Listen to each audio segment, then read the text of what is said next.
Welcome to The Explainer. We're going to jump right in and take a look at the psychology of power, breaking down the complex game being played on the world stage into something we can all see clearly. So let's start with a big question, the one you see right here. What happens when powerful people start believing their own hype? We're going to explore that dangerous gap between what leaders are saying and what they're actually doing. And at the very center of all this, you've got Donald Trump, Vladimir Putin, and Volodymyr Zelensky. Now, our source material says this isn't just about diplomacy. Nope, this is about power, psychology, a really high-stakes battle between what's real and what's just an illusion. All right, so let's get into it. First up, we're going to look at what our source calls the dealmaker's grand illusion, and that's all about the powerful self-image driving Donald Trump's approach. You know, there's this old saying in the world of power, power punishes ego blindness. And according to the analysis we're looking at, this is absolutely key. The idea is that Donald Trump's self-image as the ultimate dealmaker requires him to believe Vladimir Putin wants peace because, well, that flatters his ego. But this creates a huge critical flaw because power always punishes those who can't see reality clearly. And this is where it gets really interesting. It's a complete flip of a classic power strategy. You know, the old wisdom is never put too much trust in friends, learn how to use enemies. But what our source points out is that by doing the exact opposite, by distrusting allies while trusting adversaries, Donald Trump basically creates a major vulnerability, one that's just waiting to be exploited. Okay, so that's one side of the coin. Now let's flip it over and look at the other side of this dynamic, this sobering reality of Vladimir Putin's game plan. Now, the key takeaway here isn't that Vladimir Putin is some kind of super complex mastermind. No, actually, this source argues he's incredibly consistent. For decades, he's been running the same 5-step formula to get what he wants. It's a playbook, and he sticks to it. And this idea of diplomacy as camouflage, man, that really gets to the heart of his playbook. See, in this world, negotiations aren't about finding a real solution. They're a weapon, a tool used to create confusion, to make surrender look like something else, and ultimately to trap your opponents.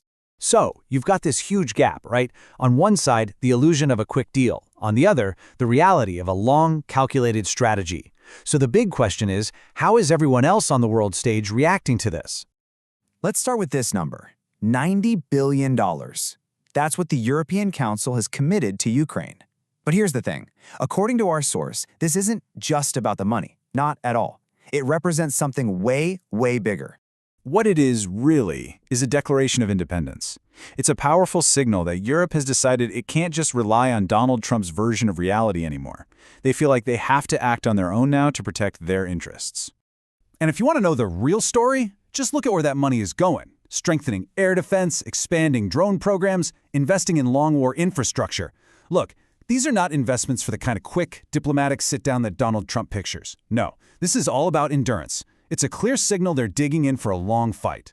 I mean, listen to this quote from Poland's prime minister. Money today or blood tomorrow. Wow, that's about as blunt as it gets, right?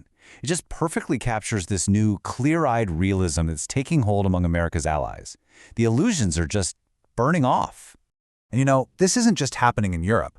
Our source highlights that Japan sees a direct line, like a straight, unbroken line, between what Russia is doing in Europe and what China might do in the Pacific. So for them, Ukraine's fight isn't some distant problem. It's their fight too. It's self-preservation. So all of this massive global reshuffling, it brings us to the ultimate consequence, the high price you pay for confusing your own self-image with the cold, hard facts of geopolitics. The source has a term for this: loss of aura. Think about it.